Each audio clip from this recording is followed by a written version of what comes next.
naxariistay caalimkii Soomaaliyeed Sheekh Daawud Culusow Cubayd oo ka mid ah culimadii kaalinta weyn ka qaadatay faafinta diinta Islaamka dhulalka Soomaalidu degto ee bariga Afrika dabeeqadii qarnigii 19aad iyo horaantii qarnigii 20aad. sanad walba xilligan oo kale oo ku beegan waqtigii uu geeriyooday sheekhu waxa magaalada Muqdisho lagu qabtaa siyaarada sheekha qaybteeda koobaad usbuucii aanu soo dhaafnay ayaa quraan akhrisku siyaaradu ka socday markaska sheekha caalimka ah ee Soomaaliyeed Sheekh Cusmaan Sheekh Cumar Sheekh Daawud Sheekh Cusmaan Xidig Rabbi ha xifdiya.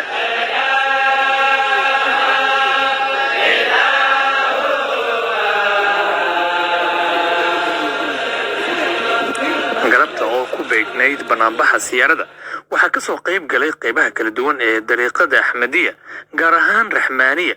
iyagoo goobta ku ogay xatro dikri Ahmadiya oo socotay ilaa gabaldhici oo ajarkiisa loo niis